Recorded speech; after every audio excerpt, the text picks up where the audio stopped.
Okay, everybody, I'm going to give everybody just a second to join us as we go live on Facebook with um, the great British journalist Victoria Redstall. She's written, I think, 4 books, or co-written a couple books and written 4 books. She's done like dozens, like 40-something TV shows. She was a CBS correspondent on The Insider. So she's got a very impressive resume in addition to acting and modeling and, jack of all trades. You know how it is. So anyway, Victoria, welcome. I know you're in Santa Clarita near Los Angeles. Thanks for joining us. It's a pleasure to see you. It's been a while. It's been a while, Gary. Thank you for having me. I really appreciate it. This is fun. Yeah, it is fun. So what have you been doing during this pandemic? Have you been working? Have you been staying busy? What's going on? Well, I have actually not been working as much. I was working for our candidate for Congress, who actually is in Congress right now. I've been working for him. And then when the shutdown happened, I wasn't quite able to do the same job anymore. So I've been volunteering as well. Can you hear me? Yeah, I can hear you fine. Now, do you, if you need a second to click and put us live on your Facebook so your fans can follow this as well. Okay. We'll take a second to do that. And I'm gonna do like a little commercial at the top while you're trying to figure that out. For our sponsor, which is Germstar, you can go to First Clean Solutions and you can order some of these guys. These little hand sanitizer, you just spray it like this, and you're clean and ready to go. And then you have a refill right here, and that's at firstcleansolutions.com, and be germ-free in this pandemic. And then that's it. Again, thanks, Victoria, for joining us. And I'm sorry to pull you away. I'm sure you're inside watching the justice hearings. Thank you for indulging us and taking your time away from that. And to get back, you've had, just to give a little tease, and we're going to go through how you got there. Victoria is a true crime author, and she's had unprecedented access to some of the most savage serial killers on the planet, like up close and personal, like where she could reach out and touch them. We're going to talk about all that. That's super exciting. I can't wait to hear about that. And so anyway, Victoria, thanks again for joining us. And I always like to start these off. And I know we can't remember, but do you have any idea how you and I first met? I know I've known you for years. Years. And I have been trying to rack my brains as to where we met. And I honestly don't know. I'm like a virus. I just show up and insert myself in the bloodstream and I'm always around.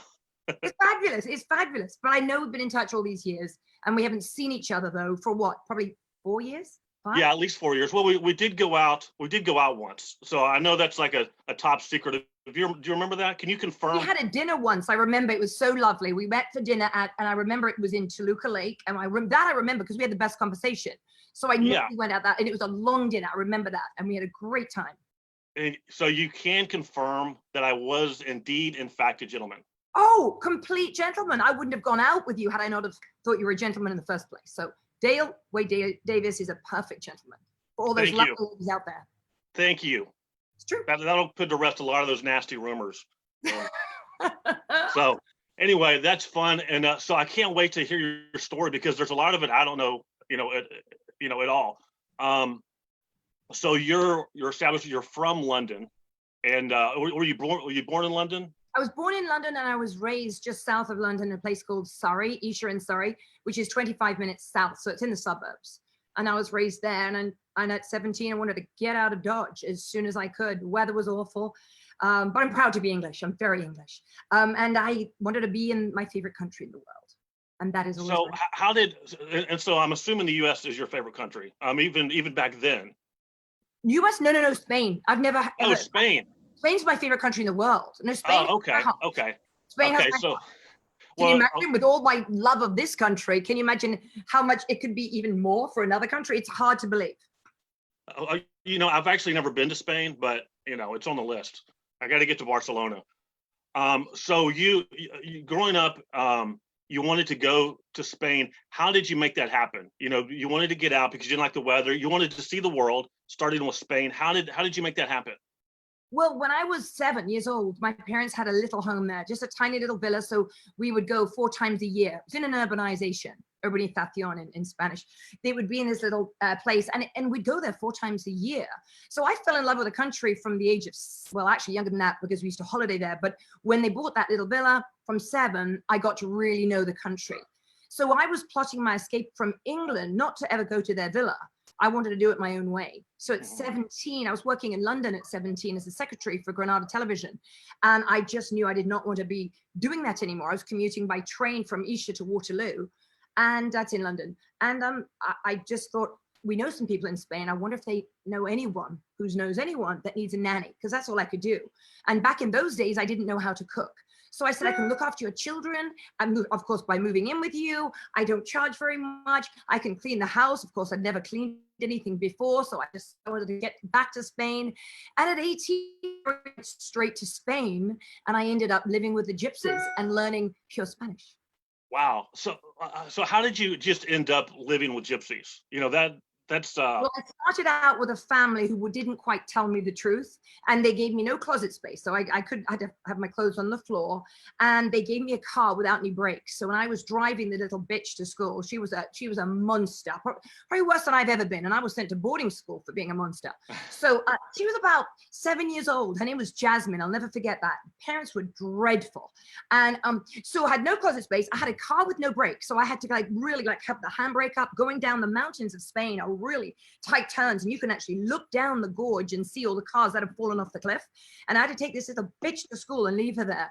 And I was good with the child, but she was a precocious little monster. It makes me look like I was an angel. And I thought, I got to plot my escape from this family. And I'm not one to go from one to another. So I'm thinking, I put all these notes in hypermarkets and supermercados and hypermercados and tennis clubs. And I was saying, I'm 18 years old. I'd love to live with your home. I don't charge much. I can clean and look after as many children as you want. Nobody called. I mean, I put the ad everywhere. I told nobody called except one lady with extremely broken English. Her name was Piroska. And actually a lot of these gypsies I'm still friends with on Facebook now. It's amazing just to now when you say gypsies, because you know, I've been to Europe, and the gypsies that I'm aware of, they steal, they kind of live in the woods, they're just very mysterious people. What's the difference between those gypsies like in Hungary and near Budapest and the ones that you're talking about? Oh, well, Western Europe, we're very different over there. Gitanos, they're not the people that steal, they're the people who live off the land. So I came from a very good background, a very good place to live and to grow up and be raised in boarding school, to complete poverty. There was about 6 children and 7 adults, or 7 children, 6 adults. I forget how many exactly, but I was there to look after them all. I shared a bedroom with 2 boys, no, 1 boy, 1 girl, and 1 baby. So there's 4 of us in total, 3 kids. We had a corrugated iron roof. The rain would pour in on me.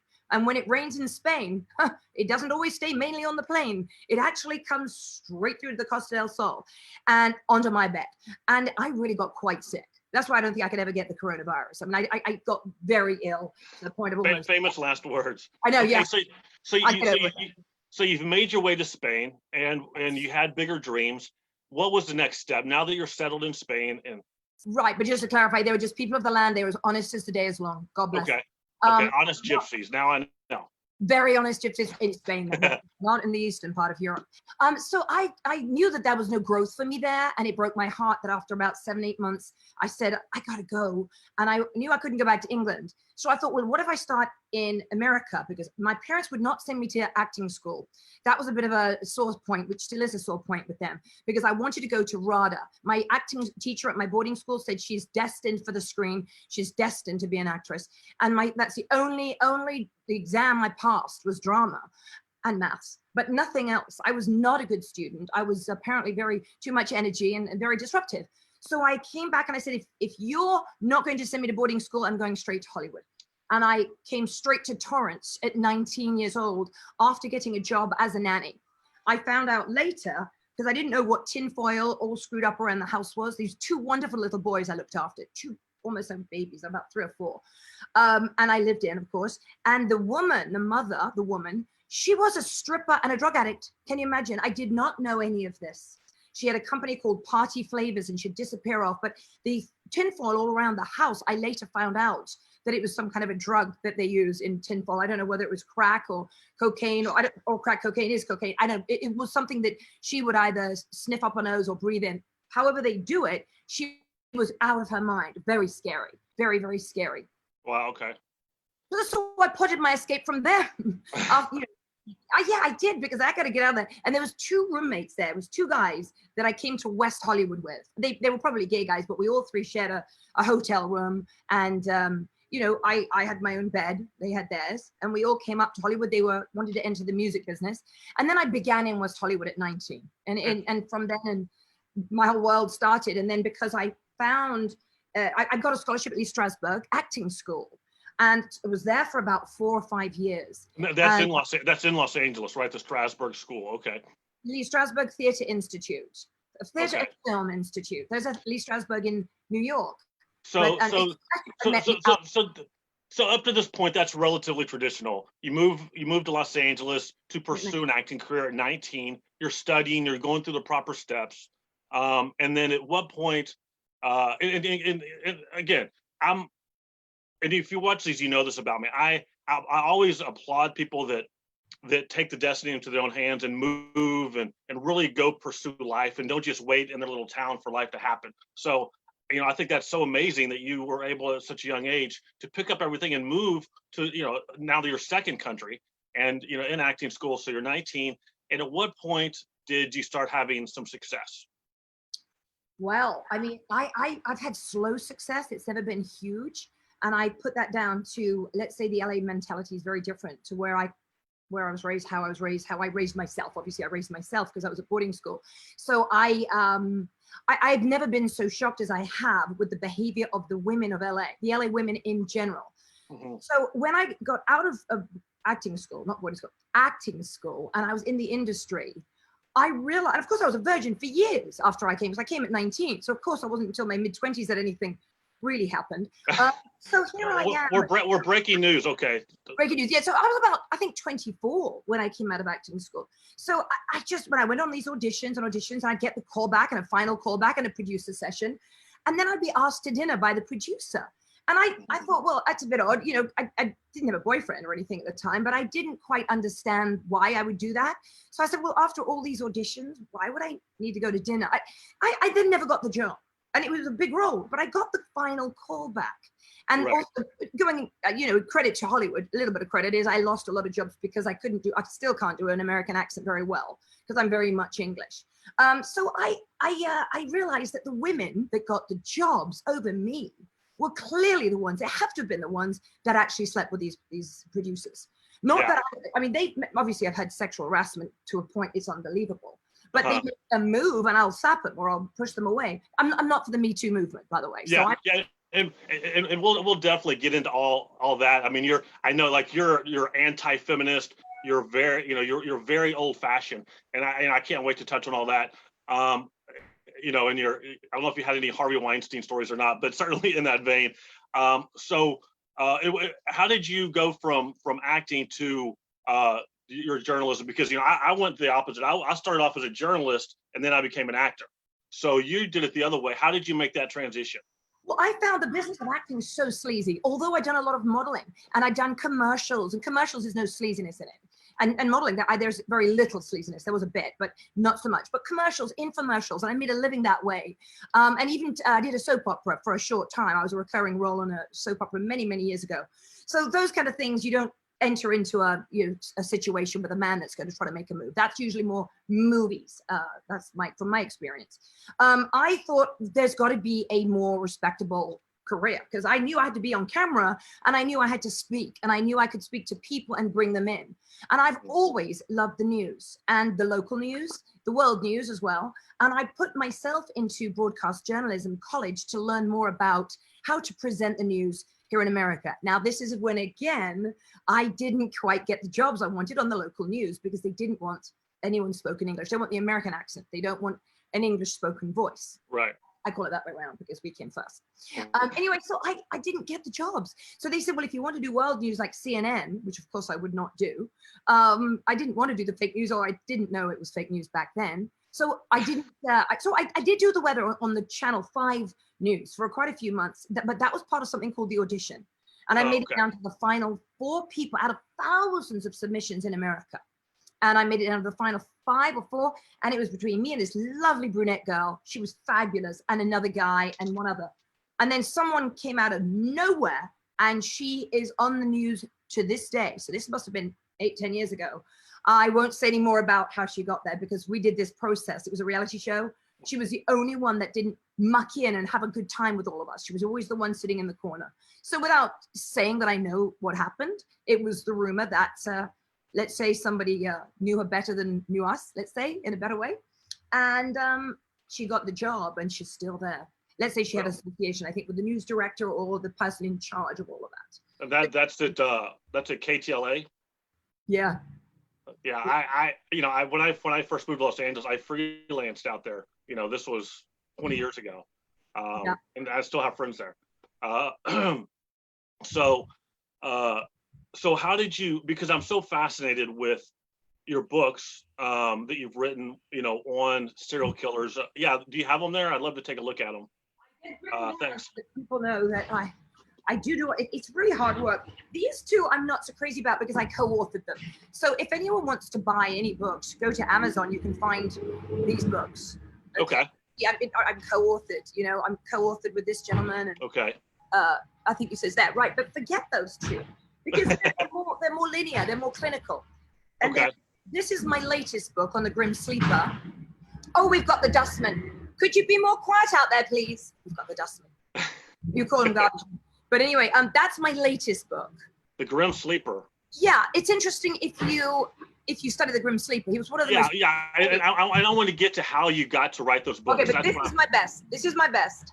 Serial killers up close and very personal is my best, and I will tell you definitely how that is where it's 5 serial killers, and I went and I explained my whole journey. I just transcribed it to the phone. That's more me speaking to you. This is right. Linear.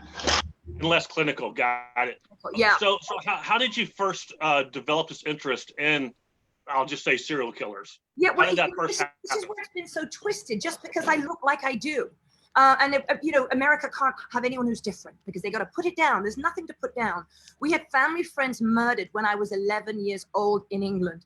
It was a mass murder, and it was the most shocking thing that our closest friends had a mass murderer come to the house and killed the son right in front of the father, who was also shot. And this was like an older brother to me. And the father was a second father to me. We'd holiday in Spain together 3 times a year. We knew them from England. I mean, these were wonderful close friends. But this mass murderer had gone to the house of a boy he was obsessed with and shot dead his father and then shot him and then drove to our friend's home. This had a huge impact on me at the age of 11. And I always wanted to understand, the one thing I couldn't understand is how can an innocent child go from being an innocent child to becoming a monster, a complete and utter monster. And I wanted to understand that mindset. So when it came to watching documentaries or films, I've always thought, well, I wanted to study that mindset to stop them from occurring in the future, to stop them from happening, if I could. And I think a lot of it's to do with alienation, because communication is the key to life. So if you go to their childhood, a lot of it's just abandonment, lack of communication, alienation, head injury. And then when I was given the opportunity many, many years later, I'd done acting, I'd done modeling, I've done hosting, I've done journalism at this point. And I was by a production company that I'd shot many commercials with, had said to me, we're going to do a series and we would love you to host it. And it's going to be inside the mind of a serial killer. And I said, well, I didn't want my name associated with a serial killer. So I said, well, I'd rather be behind the camera and interview the killer, have somebody else host it, go by a different name. I didn't want my voice. I didn't want anyone to know that it was me. I just wanted to have my life separate from that. And what happened, the reverse happened. The absolute reverse happened. And in 2006, when I had interviewed my first serial killer, got the exclusive right to that serial killer. His name was Wayne Adam Ford. I was in the trial every day, and I went by a fake name. I went by my middle name, Claire, and I thought, what's the most common last name? Sorry about this noise. The most common last, I'm so sorry, the dustman come at the wrong time. I think that's okay. I went by Claire Smith. The only person in the courtroom that knew my real name was the judge. Coincidentally, bad coincidence, his Judge Michael Smith. He was the judge, but he knew my name. So you got this woman next to me, horrid. She was so horrible to me because she knew that I was interviewing with the serial killer after the court. Okay. Let me just to recap to make sure everybody's following. So you had this gig through a production company to host a show, which you wanted to be incognito You wanted to keep it separate, but only the judge knew your identity. And then this reporter who was in court kind of outed you, and you can pick it up from there. Well, yeah, this very nasty woman, and she clearly hated me. I mean, clearly, because she knew, and she kept trying to interview the serial killer, because the sheriff's department, who let me into the jail to begin with, they said she keeps trying to come in and we're not letting her in. And I'd also make sure the serial killer signed a document saying that it's him giving me his story exclusively. So she had a big problem. But one day, then I was brought into the trial, and that's when my real name was exposed. So obviously she went back and she did her homework, and she realized that I've always been a model. That's how I've made a living here, as a model, an actress, and a host. And I was sitting incognito in a courtroom. So right after my name was exposed, she said to me, hi, I just wondered if you wanted me to promote your book, your documentary, I'd love to do an article on you in the LA Times. And that article, and I thought, because I'm very, very trusting, I didn't realize she had this agenda, and her agenda was to sensationalize it, twist it, lie, and make it so far-fetched to get some ratings, that I became a victim, and had been a victim for at least a year. I couldn't get a job after this, because she made it look like a romance. Because people looking like me don't usually write books, do documentaries, do series or TV shows on serial killers. And that was the problem, because I was a public figure, I still am, but because of being a public figure, as Donald Trump just said on an interview last week, once you hit being a public figure, once you are famous, however means you're famous, which I have been on TV, then you can say whatever you want about that person, and we have no recourse. We can't then say, well, you can't say that, I'm going to sue you for slander. We don't have a right to do that as public figures. Once you've been an actress, once you've been a TV host, once your name is out in the internet, right, what they want about it. No, I certainly understand that. So you're doing this job, and this reporter with an agenda outs you and manufactures this slander that. So let me back up for a second. How did you, so through your connections at the sheriff's office, that's how you gained access to, and what was his name? Who was this killer? Adam Ford. Wayne Adam Ford. So you had access because of your connections. Yeah. And so you were getting interviews. This LA Times reporter didn't like that. And so she wrote an article slandering you, and not only slandering you, said that you were having a romance with the serial killer. She implied it. Plastered that in the LA Times. Yeah, that was the LA Times. Ruined my life in 2006. And I've had repercussions since, but for a year, I mean, Lamborghini had to drop me. I was their spokesmodel, their spokesperson. They had to drop me because Redstall, which is my real last name, is now associated with a serial killer and now associated with Lamborghini. So they had to get rid of me. So how did she just make that up? I mean, obviously you had a friendly affair. I mean, not affair. You had a friendly relationship with this killer. So you were getting access to him and interviewing him, and then that took on a life of its own. So now you're being accused of sleeping with this serial killer, or having a romance. She just said that there was an attraction between us, when there really wasn't at all, not even at all. Because I told her so much about the book, the documentary, how we went looking for the last victim that was never identified. There's a Jane Doe out there. It doesn't matter that she was a prostitute. The point is, she's a human being, and I wanted to be the one to identify her for the documentary, for the book, no matter what. So I was going to Humboldt County. She missed out all of that. And then she would ask a question, so how did you connect with him? And I said, well, the thing we connected on is we both love karaoke. And I said, we actually sang in the jail. You know, I'd sing looking back on the memory of country songs. Yeah. Because you've got to Garth find Brooks. a connection with anyone you interview with. Yeah, Garth Brooks. But so I don't have any connection with any serial killer. But with the Grim Sleeper, it was cooking. We'd share recipes all the time.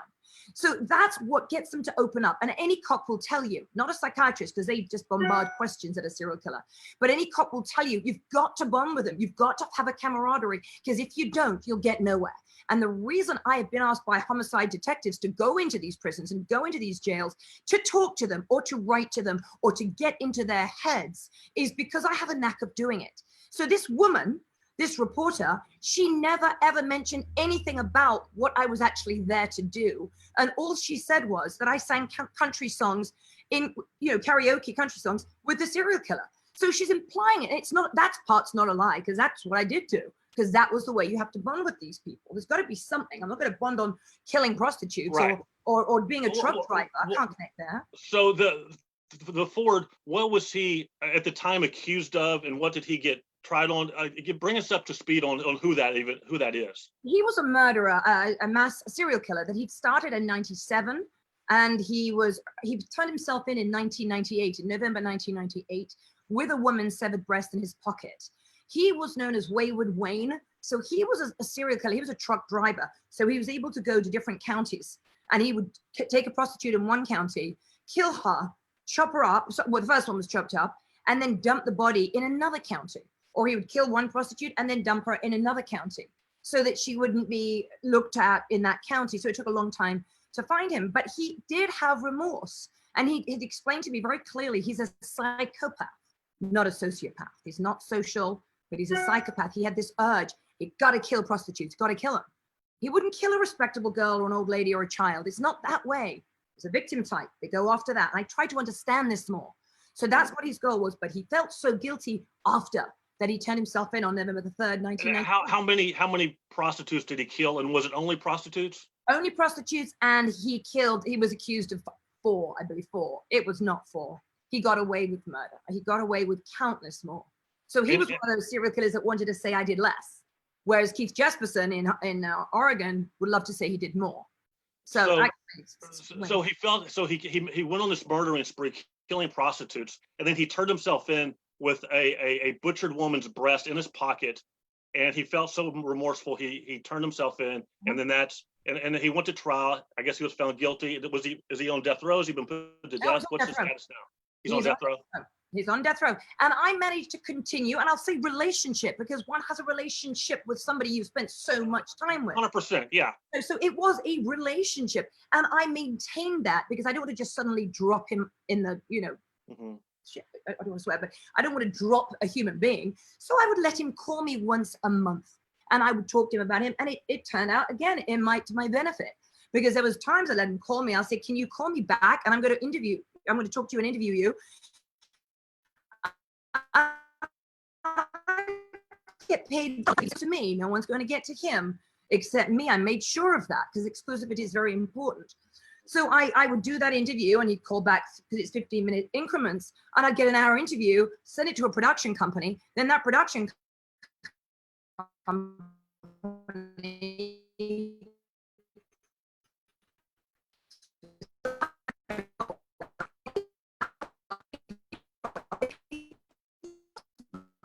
Hold on a second, Victoria. I'm having trouble hearing. I lost your audio for a minute. So okay. Do a mic check. Let me see if I can hear you now, because you dropped out. Okay. Okay, I can hear you now. So, but pick it up about 10 seconds before. Sorry about that, but I wanted people to hear what you're saying. I would still maintain the relationship with him. Okay, the professional relationship. I'd let him call me once a month. When a production company said, can you get an interview, or can you talk to a serial killer about another serial killer, I said, I've got just the one for you. So then I would be able to record Wayne. Of course, I asked his permission. I record him, and I would be able to then send that audio off, me interviewing him, and that production company would then fly in or fly me out to New York or wherever to sit down and interview with them with the audio that I'd done with Wayne Ford live.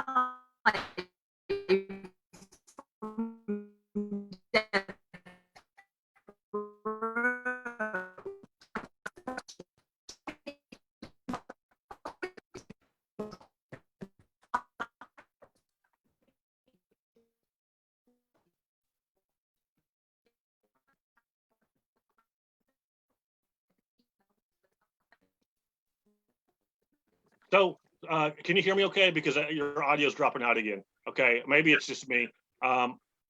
So backtracking a little bit, what was it like the first time you sat down, with somebody who has been an accused serial killer? What kind of vibe did you get from them? Like, how different was there? And is there something that not only him, but others that you talked to since then, do they have any characteristics or traits that you can say that makes them different from you or I, or people that aren't killers?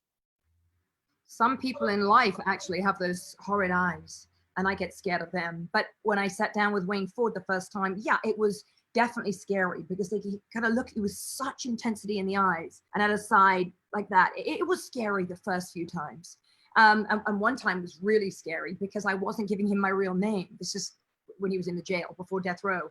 And I didn't want, and he says, you're not really Claire Smith. What's your real name? And I just felt like I was Clarice in Silence of the Lambs. You know, I really did. So it was very scary at that point. I've not really, since then, I've interviewed so many serial killers and in the same room. I mean, next to them at a table, inside a cage. You know, it's not that they suddenly snap. Serial killers are very methodical. And I've never been in the victim type of the ones I've got in a cage with or sat at a table with. The only one I think that I met and interviewed was Michael Gargiulo. He was Ashton Kutcher. He killed Ashton Kutcher's ex-girlfriend. Right. It was in the news recently. Yeah, he just wrote me a letter, and I'm thinking to my old mailbox, and I'm not going to respond to him because I have no need for him. And he was very, very strange when I interviewed him. And the CBS show stole that interview, funnily enough. I was sent in by a show, and won't say the name of the show. I won't say the name. And by Homicide, they wanted, so at least I helped Homicide. And you don't get paid to help law enforcement. But I was going to be paid well because he'd never interviewed with anyone since being in the Men's Central Jail in Los Angeles. He interviewed with me. And what happened was they didn't pay me at all, this show. And they got that full hour because I knew I know the sheriff's department. So I got 3 lots of 20 minutes. You're meant to have only 20 minutes. So I got the full hour. They had that. The jail always records it. They obviously bought the footage from the jail because I've seen that show. It's one of the number one shows on CBS. And I've heard the questions I asked him, the way he responded, but you don't have my voice in it at all. But you can hear it. It's my questions. I'm not one that sues people. I'm an English girl. We don't think like that, but it's hurtful. And I wouldn't sue us. I haven't sued A&E, then I'm not going to sue CBS, you know, and they've taken too much. So, you know, I'm not that way. It's on to better things. I'm more of a positive person. So is there, I think I heard you say in an interview that one thing, like these serial killers, the ones that, in particular, they kill prostitutes for some reason. They're drawn to kill prostitutes. And I think you said because they see them as 2 types. Either they're the virginal Madonnas or they're prostitutes, they're hookers, whores. Madonnas or whore, that's it. So that's interesting. Why is that? And you know, why do they see women like that and everyone else doesn't? Like, what is it that doesn't click? Is it a way they're raised or something they're born with or a combination of both? Sometimes it is the way they're raised. I will challenge you on this. I do believe a lot of men see women as Madonnas and whores and a middle ground. So therefore, normal men like you and the rest of society who don't go out killing people would actually see the 3 levels of a female. But a serial killer can only see perfect girl, and that should be representing womanhood and the scum of the earth. And that's their mentality. When we're all here and we all belong on the earth together equally. That's what I think. We're all equal. Doesn't matter what color you are. Doesn't matter if you're a prostitute or not. It doesn't really matter. Or what religion you are. We're all equal. But that's why we're put here. So I've never understood the mentality why you have to kill someone just because they do that for a living. But for them, they feel that they are the filth of the earth, that God did not want them here, and they should be punished with the ultimate punishment, which is death. That's their mentality. And they in their mind, they're doing the right thing by exterminating these prostitutes from the earth because they don't belong here because they're dirty and not worthy of being alive. So they're doing a humanitarian gesture in their mind. Okay, that's interesting. Yeah, in their mind. I believe that's what most of them, and they get an enjoyment from it because they feel like they're cleaning up the streets. So they're doing God's work. Well, God wouldn't do that because these people could be better than you or I in their hearts and their souls, yet they happen to do that profession. So that's where it's very sad. I always wanted to understand that mentality. Mass murderer, like the one in England, they'll take anyone, or they'll just take, it's not a particular victim type. They can either go in a McDonald's and blow it up, or in Texas, like they did from the water tower, just killed a whole bunch of people at once, white church or something, your state. But that's a mass murderer. Or they have got them, they know who they want to kill, and they just do it all at one time, knowing they're going to be caught. Serial killers, they like to play the games of not getting caught, seeing how far they can go, specific victim type, generally. I think it's so interesting that, in your mind, and you're as qualified to speak on this as anybody, probably more than anybody, because you've sat down and had the interpersonal relationship with these guys. And I heard there's a pretty famous interview, you can find it on YouTube, with Ted Bundy, who he says, he's like, I had a normal upbringing. I had normal parents. Everything was normal, except, and he said, this is consistent with the other killers that he knows of. It all can be traced back to pornography. that pornography is what triggered him at an early age and sent him spiraling into this destruction. He traced it back to that, and he said the other killers, that he's aware of, the same thing. So I thought that was just fascinating that pornography is the first thing that triggers these people. And can you speak to that? Has that been true in your the examples that you found? I don't remember him ever talking to me about pornography. I remember the Grim Sleeper would talk about all the women he slept with, and he would videotape them and things like that. But pornography, I think he made his own porn movies, is what I'm saying, with the Grim Sleeper. But no, because the ones I had, one was a gay man. I had a gay man in Florida called Gary Ray Bowles. He was just executed. He asked me to go to his execution, but I was mad with him, so I didn't go. I was mad because he asked me for money. Nobody's asked me for money. That's like the ultimate date. If you invite a woman to go to your execution, that's like the biggest date of all. Like, that's quite an honor. I regret not going, because I went to South Carolina to meet Lindsey Graham within a week, and then right from the same coast. I regret not going, but I was very mad, and I called up his mother. I said, your son is asking, because I wanted to interview him one more time, and he had the audacity to ask me for money. You don't do that. That's terrible. So and his mother said, why'd my son do that? I'm really sorry. I said, I'm sorry you're losing your son. He was about to be executed. What did he need money for? For his mother. He said, well, will you give $500? He meant the production company. I don't think he'd have the nerve to ask me, but will the production company give me my mother $500, and I will interview with you? But I was going to the execution. I told him I was going. And then I said, no, I'm not even going to come out and interview you. And I'm also not going to go to your execution. I was so mad. But anyway, so going back to the point, you asked me a question, and I've gone off track. I'm sorry. You asked me about pornography. I don't know whether they did, but I do know there was a terrible thing that happened in their childhood. Nearly all of them. They've all been either abused sexually, or they have been abandoned, or both. Gary Ray Bowles was both. Wayne Adam Ford was beaten and also was abandoned by his mother. And it's usually like a mother thing, or if the mother's a bit slutty, that's a prostitute in their mind. Got to get rid of those people. And it's them killing their mother, although they're not really killing their mother. They're killing what replicates their mother. So that happened. And then a brain injury, that Wayne Ford had a brain injury later in life. I don't think Keith Jesperson had a bad childhood. And I think he had a brain injury, though. And I don't think the Grim Sleeper had a bad childhood. I feel that he was picked on, the Grim Sleeper. So each one is different, but mainly, in general, it's a bad childhood somehow, with abandonment, abuse, neglect. So you feel like that it's mostly environmental. It's not something you're born with a predilection to be a serial killer. It's something that happened environmentally, or you said a head injury. Did I understand that correctly? That head you injury, thought head injury triggered it?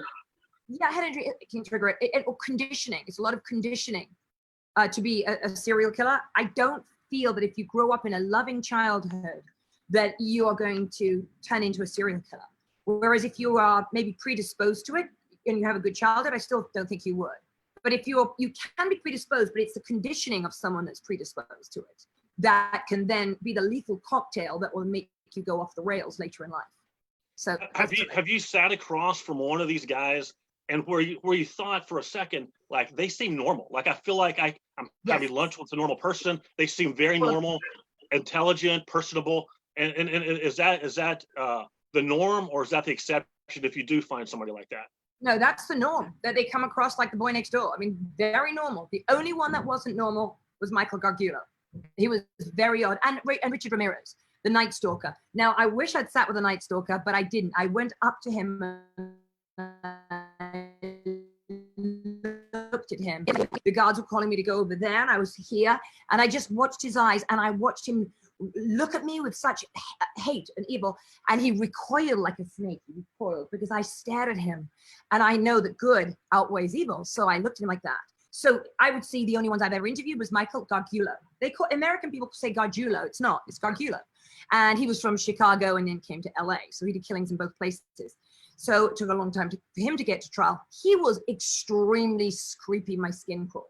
That was the one that I actually. In what way? Was it just the way he looked at you? Was it something he said? And furthermore, did a lot of these killers, how did they view you? Because you said you think it's consistent. They look at women as a virginal Madonna or a hooker, and there's no common ground. But they're obviously very accepting of you. Was that because of the way you look or the way you treated them, or how were you able to get inside their head?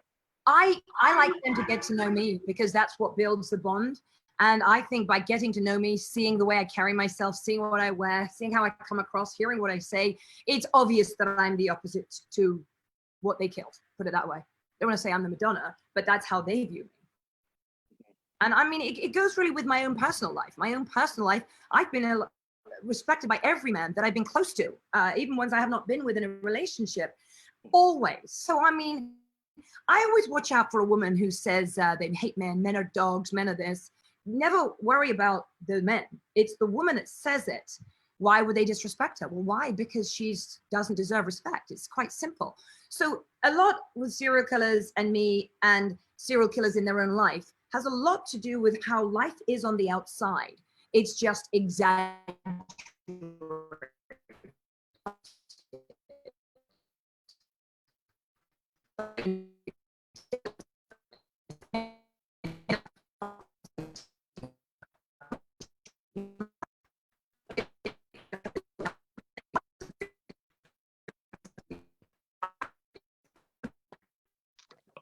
I lost your audio again. Okay.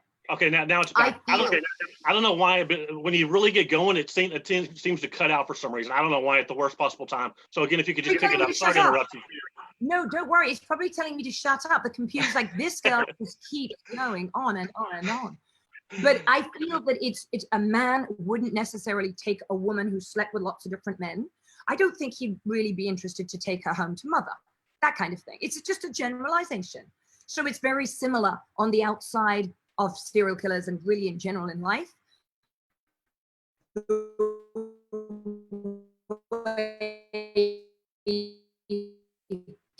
A man you just met, or you make a move on a man. A female should never make a move on a man. But if a female makes a move on a man and then sleeps with him, why on earth should that man call her the next day? Why on earth? And then those women have the bloody audacity to call men dogs. Mm-hmm. Well, so and I want you have some fascinating views. I know, and we'll get to this. I mean, you're a big Trump fan. You hate the Me Too movement, and you're and you're so you have some very interesting political views. We'll get to because you've actually been, you know, and it traces back to 2006 LA Times article. So I want to go back to revisit that real quick. That basically destroyed your life. You know, that's where you called it the fake news. They did that hit piece on you, manufacturing this relationship that you had with a serial killer.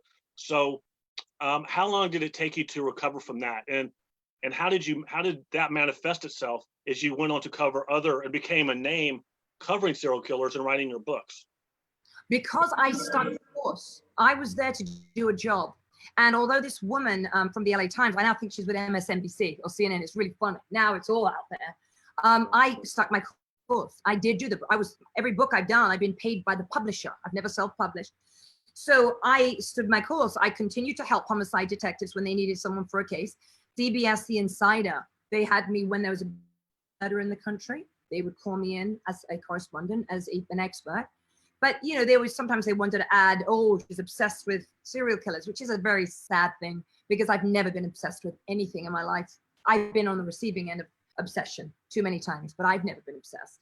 So yes, I've studied it. After that, I've done up to, I would, as of 2 weeks ago, 46 TV shows on just that subject for all different countries, even Japan, Canada, Asian countries, France, so many, and of course, mainly America and England, lots in England.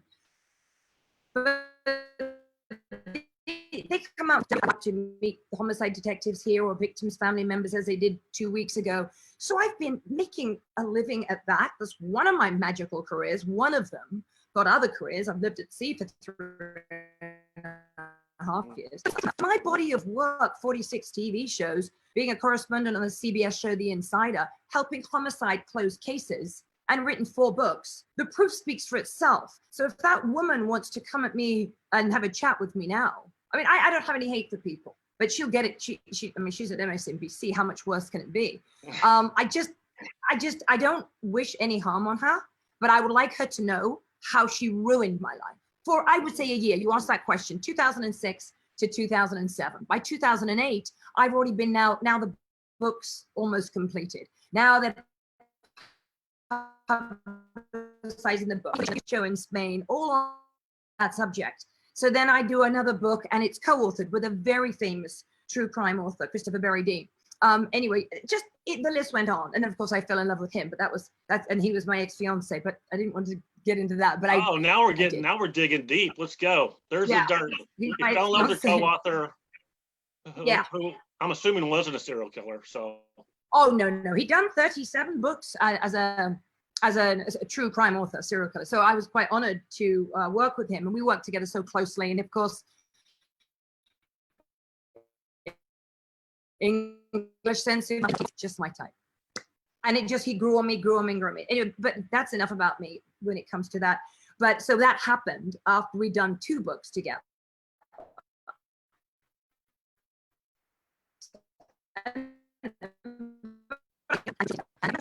It's just hard to have a long distance relationship. That's what really ended it. Mm-hmm. And what else? So yeah, my work has proven itself, speaks for itself. Now, have you ever covered any of these serial killers that claim they were innocent and that you actually believed were innocent? Yes, one guy, and he's an absolute prick. He's chapter number 5 in my book. It's called Robin Gex. Yeah, it's titled Absolute Prick. Real prick. Oh yeah, and I left him till last. He's a little shit. And you know what? I don't usually swear, but I do seem to swear when I'm on camera, it seems. But yeah, he's the last chapter of my book. This one, my favorite book, the one I think I wrote the best. Robin Gecht in Illinois. He was the leader, accused to be the leader of the Chicago Rippers. And they were a gang in 1980s, killing prostitutes and chopping both their stuff. And the cops wanted to get this little prick. The people that were the actual Chicago Rippers didn't like their boss, and he was the boss at this handyman company he had, and they wanted to turn him in. So this guy is just like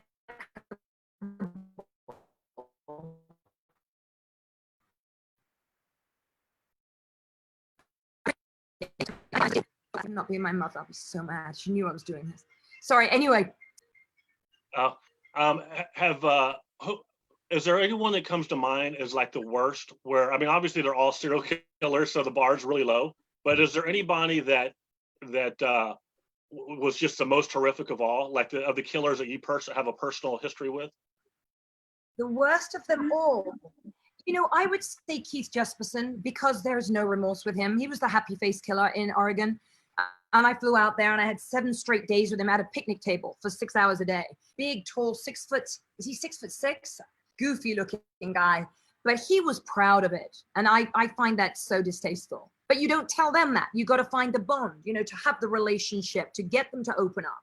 But this guy didn't need opening up. He wanted to show off about how he killed them, what they did, how he'd keep them in the truck and then go and have a coffee with cops in the parking lot. Just distasteful. No remorse. Nothing. Now, are you covering any now that are in trial or any upcoming trials of any current serial killers? No, I am not in any doing that at all. In fact, I've actually put a stop to writing books. They take years to do and very tedious and time consuming. I do believe in I've created a show on the wrongly convicted. I did help a guy get off Oklahoma death row, got him 3 stays of execution. But he was accused of a murder he didn't do. I want to go back to what I'm doing. I created a show where I go after those men that are accused of rape, that are wrongly convicted, and that I want to get those men out of prison, and I want to put those bloody women in. Interesting. So, and I know now at this stage, like you said, you're trying to move past that the book portion of your career, and you're more into political activism. Let's talk about that for a minute. So you're an avid Trump supporter, which we saw your mask, and you're working to get some is it Los Angeles congressman elected. Yeah, he's you can talk about your political activism and how that started. Okay, I don't know if I'm so much of an activist. Let me go back to that. Sorry, my mother is being a pain.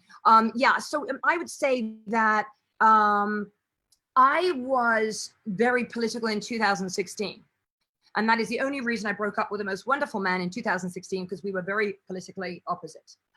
So wonderful man. So he and I were watching the debates, and he didn't want to watch them anymore. And I just was mesmerized by Lindsey Graham at the time. I thought Lindsey Graham is fabulous.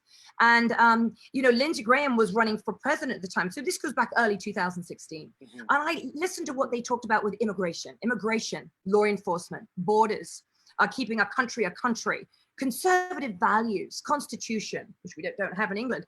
So I really started to be very interested in the debates, and I learned a lot. And then I just became very interested. And then I thought I was one of the very first, because I kept it to myself at the very beginning. But as soon as Trump opened his mouth, I knew I wanted him as president. And Lindsey Graham didn't make it to the finals, but I just wanted Trump.